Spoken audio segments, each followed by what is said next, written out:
ንቃተ ህግ የኢፌድሪ ፍትህ ሚኒስቴር ከፋና ሚዲያ ኮርፖሬሽን ጋር በመተባበር ለማህበረሰቡ ንቃተ ህግ ይፈጥራል። የአውሮፓ ህብረት ለኢትዮጵያ የወንጀል ፍትህ አስተዳደር ባደረገው የገንዘብ ድጋፍ የቀረበ ዘወትር ሰኞ ረፋድ 5:30 ላይ ይቀርባል። ንቃተ ህግ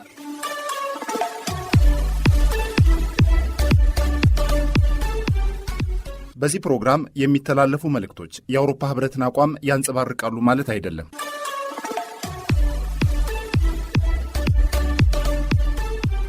የተከበራችሁ አድማጮቻችን እንደምን ሰነበታችሁ? ይህ በየሳምንቱ ሰኞ ረፋድ በዚህ ሰዓት የሚቀርብላችሁ የንቃተ ህግ ዝግጅታችን ነው። ከነገ ጀምሮ ለ16 ቀናት በሀገራችን የጸረ ጾታዊ ጥቃት ዘመቻ ይካሄዳል። ታዲያ የዛሬውን የንቃተ ህግ ዝግጅታችንም ከዚሁ ጋር የተገናኘ ነው። ጾታን መሰረት አድርጎ የሚፈጸም ጥቃት በኢትዮጵያ ህግ እንዴት ይታያል ስንል እንጠይቃለን። ለዚህም በቂ ማብራሪያ የሚሰጡን ባለሙያ ጋብዘናል። በሚኖረን ቆይታ መረጃና የሙዚቃ ግብዣ ይኖረናል። የፕሮግራሙ አዘጋጅና አቅራቢ መንገሻ አለሙ፣ ፕሮግራሙን በመምራት እመቤት አንዷለም አብረናችሁ እንቆያለን። በመጀመሪያ መረጃ እናስቀድም። ብሩክ ድንቁ መረጃውን እንዲያቀርብላችኋል።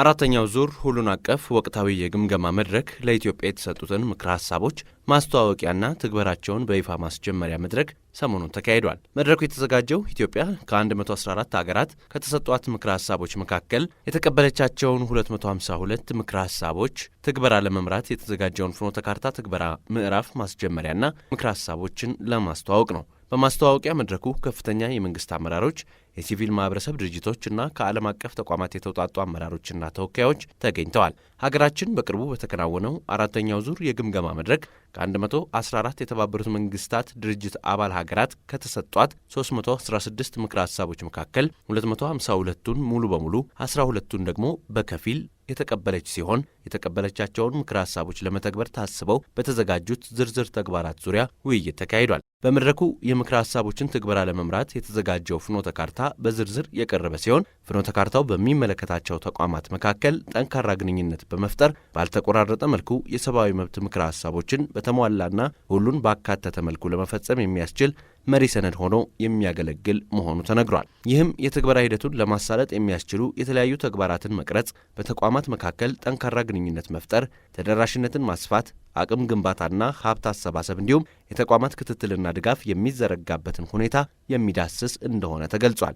ከፍኖተ ካርታው በተጨማሪም የሁሉን አቀፍ ወቅታዊ የሰብአዊ መብት ግምገማ መድረክ ምንነት፣ በሂደቱ ኢትዮጵያ የነበራት ተሳትፎ፣ በአራተኛው ዙር ግምገማ ለኢትዮጵያ የተሰጡ ምክረ ሀሳቦች፣ የምክረ ሀሳቦቹን ተፈጻሚነት ለመከታተል የተዘረጉ ስርዓቶች እንዲሁም በምክረ ሀሳብ ትግበራ ሂደት ባለድርሻ አካላት ስለሚኖራቸው ሚና ገለጻዎች የቀረቡ ሲሆን ተሳታፊዎች ምክረ ሀሳቦቹን በመተግበር ሂደት የሚደረገውን እንቅስቃሴ እንደሚደግፉ ገልጸው ትኩረት ሊደረግባቸው ይገባል ያሏቸውን ሀሳቦች አጋርተዋል። የፍትህ ሚኒስቴር ምክረ ሀሳቦችን ተቀብሎ ከማጽደቅ ባለፈ ከሚመለከታቸው አካላት ጋር በጋራ በመሆን ምክረ ሀሳቦቹን ወደ ፌዴራል የመንግስት የስራ ቋንቋ በመተርጎም በጭብጥ የማደራጀትና ረቂቅ የትግበራ ድርጊት መርሃ ግብር የማዘጋጀት ስራዎችን አከናውኗል። ትግበራው በሚቀጥሉት 4 ዓመታት እንደሚከናወን የተገለጸ ሲሆን ፍትህ ሚኒስቴር የምክረ ሀሳቦቹን ተፈጻሚነት የማስተባበር የመከታተልና ከባለድርሻ አካላት ጋር በመሆን ጥራቱን የጠበቀ ሀገራዊ ሪፖርት የማዘጋጀት ኃላፊነት ለመወጣት ቁርጠኛ ነኝ ብሏል። በአንጻሩ ተቋማት ምክረ ሀሳቦቹን በዓመታዊ እቅዶቻቸው በበጀት ምደባና ክትትል ማዕቀፎቻቸው ውስጥ በማካተትና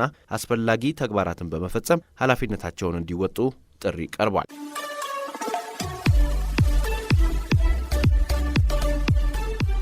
አድማጮች በመከታተል ላይ የምትገኙት የኢፌድሪ ፍትህ ሚኒስቴር ከፋና ሚዲያ ኮርፖሬሽን ጋር በመተባበር በየሳምንቱ በዚህ ሰዓት የሚያቀርብላችሁን የንቃተ ህግ ፕሮግራማችንን ነው። መረጃና ሙዚቃ አድምጠን ተመልሰናል። አሁንም እስከ ዝግጅታችን ፍጻሜ አብራችሁን ሁኑ።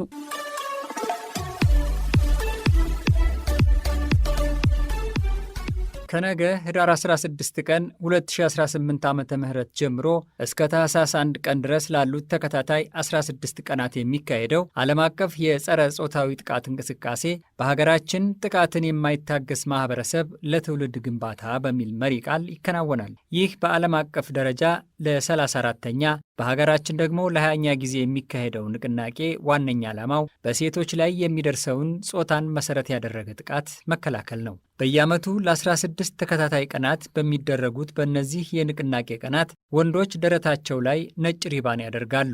ይሄም በሴቶች ላይ ማንኛውንም አይነት ጥቃት ላለመፈጸምና ጥቃቱም በሌሎች ላይ ሲፈጸም ዝም ላለማለት ቃል የሚገቡበት መለያ ምልክታቸው ነው። የነጭ ሪባን ቀን ታሪካዊ አመጣጥን ስንመለከት ቀኑ እንዲከበር መነሻ የሆነው በካናዳ ሞንትሪያል ኤኮል ፖሊቴክኒክ ኮሌጅ ውስጥ አክራሪ የሴት እንቅስቃሴ መሪዎችን እቃወማለሁ በሚል አንድ ወንድ የተገደሉትን 14 ሴቶች ለማሰብና ጭፍጨፋውን ለመቃወም የተጀመረ ንቅናቄ ሆኖ እናገኘዋለን። በተለይ ቀኑ ህዳር 16 ቀን እንዲጀመር የተደረገው እንደ አውሮፓውያኑ አቆጣጠር በ1960 በአምባገነኑ የዶሚኒካ ሪፐብሊክ መሪ በነበረው በራፋኤል ትሪጅሎ አሰቃቂ ግድያ የተፈጸመባቸውን የሚራብል እህትማማቾችን ለመዘከር ነው። የነጭ ሪባን ቀን ባለፈው ዓመት በሀገራችን የሴቷ ጥቃት የኔም ነው ዝም አልልም በሚል መሪ ቃል ነበር የተከበረው። ስለ ነጭ ሪባን ቀን ያነሳነው በዛሬው የንቃተ ህግ ዝግጅታችን ከነገ ጀምሮ ለ16 ተከታታይ ቀናት ከሚካሄደው ንቅናቄ ጋር ተዛማችነት ያለው ርዕሰ ጉዳይ ይዘን በመቅረባችን ነው። በዛሬው ዝግጅታችን ጾታዊ ጥቃት የሚያስከትለውን የህግ ተጠያቂነት በስፋት እያነሳን ከህግ ባለሙያ ጋር ቆይታ እናደርጋለን። እንግዳችን አበባው ሲሳይ ይባላሉ። በኢፌድሪ የፍትህ ሚኒስቴር የንቃተ ህግ ትምህርትና ስልጠና ዳይሬክቶሬት አቃቤ ህግ ናቸው። ለአቃቤ ህጉ ለመሆኑ ጾታዊ ጥቃት ስንል ምን ማለታችን ነው የሚል ጥያቄ አቅርበንላቸው እስኪ በመጀመሪያ ጥቃት የሚለውን ቃል በህግ ቋንቋ እናብራራው አሉን። ጾታዊ ጥቃት ምንድን ነው የሚለውን ዲፋይን ከማድረጋችን በፊት ጥቃት ምንድን ነው የሚለውን ነገር መረዳት ጾታዊ ጥቃት ምንድን ነው የሚለውን ለመረዳት ቀላል ያደርገዋል ብዬ አምናለሁ። ዓለም አቀፍ የጤና ድርጅትና ብላክ ሎው ዲክሽነሪ የተለያዩ ትርጉሞችን ወይም ደግሞ ዴፊኔሽኖችን ለቃል ሰጥቶታል። የዓለም የጤና ድርጅት በ2002 ባወጣው መረጃ ወይም ደግሞ ጥናት መሰረት ጥቃትን ሲገልጽ ጥቃት ማለት ኃይልን ወይም ደግሞ ስልጣንን በመጠቀም በሌላ ሰው ላይ የሚፈጸም አካላዊ ሊሆን ይችላል፣ ወሲባዊ ወይም ደግሞ ኢኮኖሚያዊ ሊሆን ይችላል ጥቃቱ ነው። ጥቃት ለመፈጸም ዛቻ መፈጸም ሊሆን ይችላል፣ ወይም ደግሞ እንደዚህ አይነት ጥቃቶችን መፈጸም ወይም ደግሞ ድርጊቶችን መፈጸም ጥቃት ነው ብሎ ዲፋይን ያደርገዋል። ብላክ ሎው ዲክሽነሪ ደግሞ ጥቃት ማለት አካላዊ ኃይልን በመጠቀም በንዴት በታጀበ ሁኔታ ለመጉዳት በማሰብ በህገወጥ ጥቅም ላይ ይውላል በማለት ዲፋይን አድርጎታል። ሶ በአጠቃላይ ጥቃት ማለት ኃይልን ወይም ደግሞ ስልጣን በመጠቀም በማንኛውም ሰው ላይ ሊሆን ይችላል፣ በሴትም ሊሆን ይችላል፣ ወይም ደግሞ በወንድ ሊሆን ይችላል፣ አካላዊ ሊሆን ይችላል፣ ወይም ደግሞ ወሲባዊ ጥቃት መፈጸም ወይም ደግሞ ለመፈጸም መዛት ጥቃት ብለን ዲፋይን ልናደርገው እንችላለን ማለት ነው። ወደ ጾታዊ ጥቃት ስንመጣ እዚህ ጋር መረዳት እንደምንችለው ጾታዊ ጥቃት ማለት ሰፊ የሆነ ትርጉም ያለው መሆኑን መረዳት እንችላለን። ቅድም ጥቃት ምን እንደሆነ አይተናል። ስለዚህ ጾታዊ ጥቃት ማለት ጾታን መሰረት በማድረግ በሴቶች ላይ የሚፈጸም ወሲባዊ፣ አካላዊ ወይም ደግሞ ኢኮኖሚያዊ የሆነ ጥቃት ነው ማለት ነው። ንቃተ ህግ ማንም ሰው በአካሉ ላይ ጉዳት እንዳይደርስበት የመጠበቅ መብት ያለው መሆኑን የተለያዩ ዓለም አቀፍ የሰብአዊ መብት ስምምነቶች ያሳያሉ። ይህንኑ ጉዳይ በኢፌድሪ ህገ መንግስትም አንቀጽ 16 ስር ተደንግጎ እናገኘዋለን። ሴቶችም ሰው በመሆናቸው እንደ ማንኛውም ሰው በዓለም አቀፍ በአህጉር አቀፍና በሀገር አቀፍ ህጎች የተደነገጉ የወንጀል ድርጊቶች በእነሱ ላይ ሲፈጸሙ የወንጀል ተጠያቂነትን ያስከትላል። በሴቶች ላይ የሚደርስ ጥቃትን ለማስወገድ የወጡ ዓለም አቀፍ ህጎችም የስምምነቱ አባል መንግስታት በሴቶች ላይ የሚፈጸሙ ጥቃቶችን ማውገዝ እንዳለባቸው ግዴታ የሚጥሉ ሆነው እናገኛቸዋለን። ለእንደዚህ አይነቶቹ በሴቶች ላይ ጾታን መሰረት አድርገው ለሚፈጸሙ ጥቃቶች በዋናነት በምክንያትነት የምንጠቅሳቸው ነገሮች ካሉ እንዲነግሩን አቶ አበባውን ጠይቀናቸው ነበር።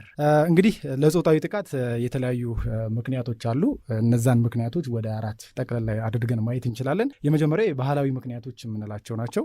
ባህላዊ ምክንያቶች የምንላቸው ለምሳሌ ጾታዊ ጥቃትን እንደ ማህበረሰቡ አካል መቀበል፣ ለምሳሌ የጎጅ ልማዳዊ ድርጊቶችን፣ የጠለፋ፣ ያለ ዕድሜ ጋብቻ እንደ ማህበረሰብ አካል አድርገን መቀበል አንዳንደኛው የባህላዊ ምክንያት አድርገን ልንወስደው እንችላለን። ሁለተኛ ለወንድና ለሴት የሚሰጥ መደበኛ ግምት ወይም ደግሞ የፓትሪያርካል ሪሌሽንሽፕ የምንለው ወይም ደግሞ ለወንድ ከፍ ያለ ግምት መስጠት። ሌላው በቤተሰብ ጉዳይ እንደ ግል ወይም ደግሞ በወንድ ስልጣን እንደሚወድቅ ማየት ወይም ደግሞ የጀስት ወንድ ወደ ችሎት ሴት ወደ ማጀት የሚለው አይነት ነገር።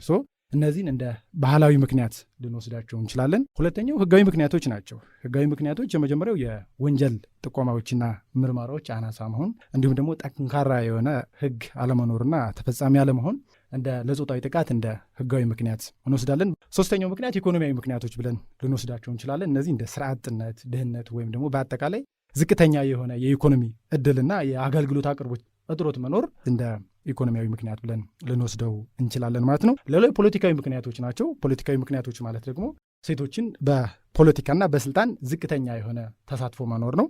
ይህ ደግሞ ኢኮኖሚያዊ፣ ፖለቲካዊና ሌሎች ማህበራዊ ፖሊሶች በሚረቁበት ሰዓት የሴቶች ተሳትፎ አናሳ በመሆኑ የሴቶች ጥቃት በፖሊሲ ውስጥ እንዲካተቱ ከፍተኛ የሆነ ኮንትሪቢሽን እንዳያደርጉ ያስችላቸዋል ማለት ነው። ስለዚህ ሴቶችን በማህበራዊ በኢኮኖሚያዊና በፖለቲካዊ ጉዳዮች ወይም ደግሞ የፖለቲካ ስልጣን ከፍተኛ የሆነ ተሳትፎ አለመኖሩ ወይም ዝቅተኛ ተሳትፎ መኖሩ እንደ ፖለቲካዊ ምክንያት ልንወስዳቸው እንችላለን ማለት ነው። ስለዚህ በአጠቃላይ መንስኤዎችን ባህላዊ፣ ህጋዊ፣ ኢኮኖሚያዊና ፖለቲካዊ ምክንያት ብለን ልንከፍላቸው እንችላለን ማለት ነው።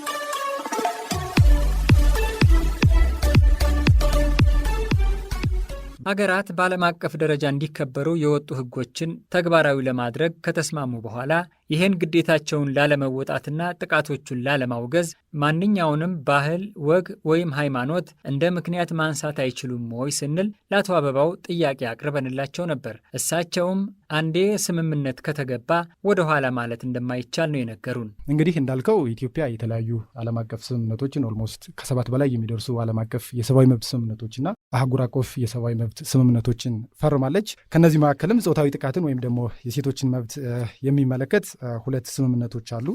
የሴዳው እና የዴቫው ያልን በእንግሊዝኛ የምንጠራቸው ወይም ደግሞ በአማርኛ በሴቶች ላይ የሚደርስ ጥቃት ለማውገዝ የተሰጠ መግለጫ በአንቀጽ 4 ስር በግልጽ የስምምነቱ አባላት ሀገራት በሴቶች ላይ የሚደርሱ ጾታዊ ጥቃቶችን የማውገዝ ግዴታ አስቀምጧል። እንዲሁም ደግሞ ባህላቸውን፣ ሃይማኖታቸውን መሰረት በማድረግ እነዚህን ጥቃቶች ላለማውገዝ እንደ ምክንያት መጥቀስ እንደማይችሉ በግልጽ በሴቶች ላይ የሚደርስ ጥቃት ለማስወገድ የተሰጠ መግለጫ አንቀጽ 4 በግልጽ ተደንግጎ እናገኘዋለን። ከዚህ በተጨማሪም በሴቶች ላይ የሚደረግ ማንኛውም አይነት ልዩነት ወይም ደግሞ አድሮ ለማስወገድ የወጣ ስምምነት ወይም ደግሞ በእንግሊዝኛው አጠራር ሴዳው እያለ የምንጠራው አንቀጽ 2 ንዑስ አንቀጽ ላይ እንደተቀመጠው በግልጽ ሀገራት በሴቶች ላይ የሚደርሱ ጥቃቶችን ለማሻሻል ወይም ደግሞ ለማስወገድ ህጋዊ እርምጃዎችን ማለትም ደንብ ወይም ደግሞ ህጎችን ማሻሻል እንዳለባቸው በግልጽ ያስቀምጣል ማለት ነው። ስለዚህ በአጠቃላይ አንዲት ሀገር ወይም ደግሞ አንድ ማህበረሰብ በሴቶች ላይ ጾታዊ ጥቃት ለመፈጸም ባህልን፣ ሃይማኖትና ወግን እንደ ምክንያት ማንሳት አይችልም ማለት ነው። ምክንያቱም ኢትዮጵያ የፈረመቻቸው ዓለም አቀፍ ስምምነቶች ሀገራት ወይም ደግሞ የስምምነቱ አባል ሀገራት ባህልን ወይም ደግሞ ሃይማኖትን መሰረት በማድረግ ጾታዊ ጥቃትን ሌጂቲሜት ማድረግ እንደማይችሉ ያሳያል። የፌዴራል ህገ መንግስት አንቀጽ 9 ንዑስ አንቀጽ 4 ደግሞ ኢትዮጵያ ተቀብላ ያጸደቀቻቸው ዓለም አቀፍ ስምምነቶች የሀገሪቱ የህግ አካል እንደሆነ በግልጽ ያሳያል። ከዛ በተጨማሪም የፌዴራል ህገ መንግስት በቻፕተር 3 ላይ ኢትዮጵያ በዓለም አቀፍ ስምምነቶች ኦልሞስት የፈረመቻቸውን በሚባል ደረጃ ወይም ደግሞ በዓለም አቀፍ ሰብአዊ መብቶች ሪኮግናይዝድ የተደረጉ መብቶች በግልጽ ተቀምጦ እናገኘዋለን። ቻፕተር 3 ወይም ደግሞ ምዕራፍ 3 ውስጥ የተጠቀሱ መብቶችና ነጻነቶችም ደግሞ ኢትዮጵያ ከተቀበለቻቸው ዓለም አቀፍ ስምምነቶች ጋር በተጣጣመ መልኩ መተርጎም እንዳለባቸው ያሳያል። ስለዚህ በአጠቃላይ ዓለም አቀፍ ስምምነቶቹ ባህልን ወይም ደግሞ ወግን መሰረት በማድረግ ሀገራት ጾታዊ ጥቃትን ለማውገዝ እንደ ምክንያት መጥቀስ እንደማይችሉና እነዚህ ስምምነቶችም ደግሞ የኢትዮጵያ የህግ አካል እንደሆኑ በግልጽ የፌዴራል ህገ መንግስት አንቀጽ 9 ንዑስ አንቀጽ 4 ላይ የተቀመጠ በመሆኑ ባህልን ወይም ደግሞ ሃይማኖትን መሰረት በማድረግ በሴቶችን ላይ የሚደርስ ጥቃት አለማውገዝ አይቻልም ማለት ነው። ንቃተ ህግ በሴቶች ላይ አድሎ የሚፈጥሩ ልማዶችን ለማስወገድ ነባር ህጎችን፣ ደንቦችን ማሻሻል ወይም መሻርን ጨምሮ ሁሉም ተገቢ እርምጃዎች መወሰድ እንዳለባቸውም በተለያየ መልክ የወጡ ድንጋጌዎች ያሳያሉ። ከዚህ በተጨማሪም ሴቶች ተጋላጭ የህብረተሰብ ክፍል ውስጥ የሚመደቡ በመሆናቸው ተጋላጭነታቸውን መሰረት በማድረግ በእነሱ ላይ የሚፈጸሙ ወንጀሎችን ቀድሞ መከላከልና ተፈጽመው ሲገኙም ወንጀል አድራጊዎቹን ተጠያቂ የማድረግ ሂደት በወንጀል ህጉና በሌሎችም ህጎች ተደንግጎ እናገኘዋለን። ጠቅለል ያሉትን ዓለም አቀፍ ህጎችና የሀገራችንንም ህገ መንግስት ካየን ዘንዳ ከእነዚሁ ህጎች የሚመነጨው የሀገራችን የወንጀል ህግ በሴቶች ላይ የሚፈጸምን ጾታዊ ጥቃት እንዴት ይመለከተዋል የሚለውን ሀሳብም አቃቤ ህጉ እንዲህ አብራርተውልናል። አጠቃላይ የሰብአዊ መብቶች ለሰው ልጅ ለሆነ ሁሉ ሌጋል ፕሮቴክሽን ወይም ደግሞ የህግ ጥበቃ ይሰጣል። አጠቃላይ ለሰው ልጆች ሁሉ የተሰጡ ህጋዊ ጥበቃዎች ወይም ደግሞ መብቶች ለሴቶችም የተሰጡ ወይም ደግሞ ኢንታይትል የተደረጉ መብቶች ናቸው። ነገር ግን ሴቶች በተለያዩ ቅድም በነገርኩህ በባህላዊ ህጋዊና ኢኮኖሚያዊ ምክንያቶች መሰረት በተለየ መንገድ የተለያዩ ጥቃቶችን ሲያስተናግዱ ይስተዋላል። ያንን ለመዋጋት ሴቶችን የሚመለከት የዓለም አቀፍ ስምምነትም ድራፍት ተደርጓል። ከዛም በተጨማሪ በሴቶች ላይ የሚፈጸሙ ጾታዊ ጥቃቶችን ወይም ደግሞ ወንጀል አድራጊዎችን በህግ ለመጠየቅ በወንጀል ህጋችን በግልጽ ተደንግጎ እናገኘዋለን። በአጠቃላይ የወንጀል ህግና የወንጀል ህጉን ተከትለው የወጡ ህጎችን መሰረት በማድረግ በሴቶች ላይ የሚደርሱ ጥቃቶችን በ3 ልንከፍላቸው እንችላለን። የመጀመሪያው ወሲባዊ ጥቃት የምንለው ነው። ወሲባዊ ጥቃት ማለት ያው ከስሙ እንደምንረዳው በሴቶች ላይ የሚፈጸም ወሲባዊ ባህሪ ያለው ሆኖ አስነዋሪ የሆነ የግብረ ስጋ ግንኙነት ወይም ደግሞ በግዳጅ የግብረ ስጋ ግንኙነት መሳተፍ ወይም ደግሞ ያለ ፈቃዷ በማስገደድ የግብረ ስጋ ግንኙነት መፈጸም የምንለው ነው። ይህም ደግሞ በወንጀል ህጋችን በግልጽ ከ620 እስከ 628 ድረስ ተደንግጎ እናገኘዋለን። የመጀመሪያው ወሲባዊ ጥቃት የምንለው አስገድዶ መድፈር ነው። የወንጀል ህጋችን አስገድዶ መድፈር ምንድን ነው የሚለውን በግልጽ ዲፋይን አላደረገውም። ነገር ግን ከወንጀል ህጋችን 620 ላይ ለመረዳት እንደምንችለው አስገድዶ መድፈር ማለት ያለ ሴቷ ፈቃድ ከጋብቻ ውጭ በግዳጅ የግብረ ስጋ ግንኙነት መፈጸም ማለት ነው። የወንጀል ህጋችንም በግልጽ 620 ላይ ምን ይላል? ማንም ሰው የኃይል ድርጊት በመጠቀም ወይም ብርቱ ዛቻ ወይም ደግሞ ህሊናዋን እንድትስት ወይም በሌላ በማናቸው መንገድ መከላከል እንዳትችል በማድረግ ከጋብቻ ውጭ አስገድዶ ከአንዲት ሴት ጋር የግብረ ስጋ ግንኙነት የፈጸመ እንደሆነ የአስገድዶ መድፈር ወንጀል እንደተፈጸመ ይቆጠራል ማለት ነው።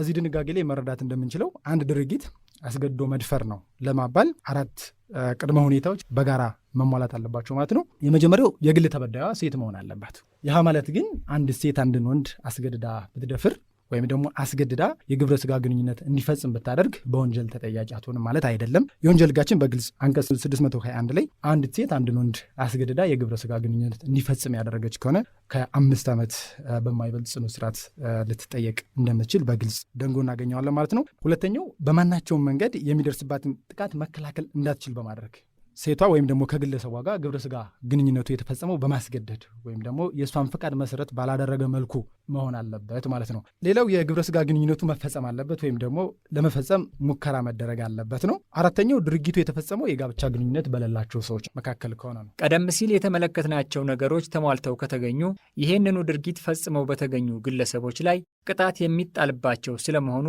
በወንጀል ህጉ በግልጽ ተደንግጎ ይገኛል። የጥቃት ወንጀሉ መፈጸሙ ከተረጋገጠ በኋላ የሚወሰነው የፍርድ ውሳኔና የሚጣለውም የቅጣት አይነት እንደ ድርጊቱ አፈጻጸም የሚለያይ መሆኑንም ከአቶ አበባው ጋር በነበረን ቆይታ ሰምተናል። በአጠቃላይ እነዚህ 4ቱ ቅድመ ሁኔታዎች ከተሟሉ በወንጀል ህጋችን በግልጽ ድርጊቱ ያስገድዶ መድፈር ወንጀል እንደሆነ በግልጽ ያስቀምጣል ማለት ነው። ስለዚህ ይህን የፈጸመ ሰው ከ5 ዓመት እስከ 15 ዓመት በሚደርስ ጽኑ እስራት ያስቀጣል ማለት ነው። ቅጣቱ ሲከብድ ደግሞ አንቀጽ 620 ንዑስ አንቀጽ 2 ላይ በግልጽ እንደተቀመጠው ከ5 ዓመት እስከ 20 ዓመት የሚያደርስ ጽኑ እስራት ያመጣል። ይህ የሚሆነው የመጀመሪያው ወንጀሉ የተፈጸመው ከ13 ዓመት በላይ ሆኗት ከ18 ዓመት ያልሞላት ልጅ ከሆነች፣ ሁለተኛው ደግሞ በወንጀል አድራጊው ቁጥጥር ወይም ደግሞ ስልጣን ባለ እንደ ሕክምና ቦታ፣ የትምህርት ወይም ደግሞ ማረሚያ ቦታዎች ላይ በምትገኝ ሴት ወይም ደግሞ በደፋሪው ጥገኝነት ወይም ቁጥጥር ስር ባለች ሴት የተፈጸመ እንደሆነ ከ5 ዓመት እስከ 20 ዓመት የሚያደርስ ጽኑ እስራት ያስቀጣል ማለት ነው። ከዚህ በተጨማሪ በአእምሮ ህመም ምክንያት ወይም ደግሞ በሌላ በማናቸውም ድርጊት የድርጊቱን ምንነትና የሚያስከትለውን ውጤት ለማወቅ በማትችል ሴት ላይ ከሆነ ወንጀሉም የተፈጸመው ከ5 ዓመት እስከ 20 ዓመት የሚያደርስ ጽኑ እስራት ያስቀጣል ማለት ነው። እንዲሁም አስገድዶ መድፈሩ የተፈጸመው ሴቷን በማሰቃየት ወይም ደግሞ ቁጥራቸው ከአንድ በላይ በሆኑ በህብረት ከሆነ የተፈጸመም ከ5 ዓመት እስከ 20 ዓመት የሚደርስ ጽኑ እስራት እንደሚያስቀጣ የወንጀል ህጋችን አንቀጽ 620 ንዑስ አንቀጽ 2 በግልጽ ያሳያል ማለት ነው። ከዚህ በተጨማሪም ያስገድዶ መድፈር ወንጀሉ ከ5 ዓመት እስከ 25 ዓመት ሊያስቀጣ የሚችልበት አግባብም አለ። ይህ የሚሆነው የመጀመሪያው በአስገድዶ መድፈሩ ወንጀል ምክንያት ተበዳይዋ ያረገዘች እንደሆነ፣ ሁለተኛው ደግሞ ወንጀለኛው በበሽታ መያዙን እያወቀ ወደ ተበዳይዋ በሽታውን ያስያዘ እንደሆነ፣ ሶስተኛ ደግሞ ተበዳይዋ ከደረሰባት ከባድ ሐዘን፣ ጭንቀት ወይም ደግሞ ሐዘን ወይም ተስፋ መቁረጥ ራሷን የገደለች እንደሆነ ድርጊቱ ከ5 ዓመት እስከ 25 ዓመት በሚደርስ ጽኑ እስራት ሊያስቀጣ እንደሚችል የወንጀል ህጋችን አንቀጽ 628 በግልጽ ተደንግጎ እናገኘዋለን። ከዚህ በተጨማሪ ደግሞ በተጠቂዋ ወይም ደግሞ በግል ተበዳዩ ላይ ከባድ የሆነ የአካላዊ ወይም ደግሞ አእምሯዊ ጉዳት ወይም ደግሞ ሞት ያስከተለ እንደሆነ ወንጀሉ በዕድሜ ልክ ጽኑ እስራት ሊያስቀጣ እንደሚችል በግልጽ ተደንግጎ እናገኘዋለን ማለት ነው። ከወንጀል ህጉ በተጨማሪ በሰው መነገድና ሰውን በህገ ወጥ መንገድ ድንበር ማሻገር ወንጀልን ለመከላከልና ለመቆጣጠር የወጣው አዋጅ ቁጥር 1178 ዝባር 2012 በሴቶች ላይ የሚፈጸሙ ወንጀሎችና የሚያስከትሉትን የወንጀል ተጠያቂነት አካቶ ይገኛል። በዚህ አዋጅም ማንኛውም ሰው ማንንም ሰው በዝሙት አዳሪነት ወይም መሰል የወሲብ ተግባር ብዝበዛ የፈጸመበት፣ በልመና ወይም በማህፀን ኪራይ ያሰማራ እንደሆነ በሰው የመነገድ ወንጀል የፈጸመ በመሆኑ ከ7 ዓመት እስከ 15 ዓመት በሚደርስ ጽኑ እስራትና 20 ሺህ ብር በሚደርስ መቀጮ ይቀጣል። ንቃተ ህግ። ክቡራን አድማጮቻችን ጾታን መሰረት አድርጎ የሚፈጸም ጥቃት በኢትዮጵያ ሕግ እንዴት ይታያል የሚለውን ጉዳይ የተመለከትንበት ዝግጅታችን በዚህ መልኩ ተጠናቋል። በሚቀጥለው ሳምንት በሌላ ርዕሰ ጉዳይ እንገናኛለን። በዝግጅቱ መንገሻ አለሙ፣ ፕሮግራሙን በመምራት ደግሞ እመቤት አንዱ ዓለም አብረናችሁ ቆይተናል። ሰናይ ጊዜ።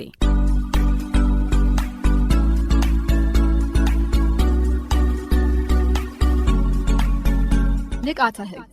ንቃተ ህግ የኢፌዴሪ ፍትህ ሚኒስቴር ከፋና ሚዲያ ኮርፖሬሽን ጋር በመተባበር ለማህበረሰቡ ንቃተ ህግ ይፈጥራል። የአውሮፓ ህብረት ለኢትዮጵያ የወንጀል ፍትህ አስተዳደር ባደረገው የገንዘብ ድጋፍ የቀረበ ዘወትር ሰኞ ረፋድ 5:30 ላይ ይቀርባል። ንቃተ ህግ።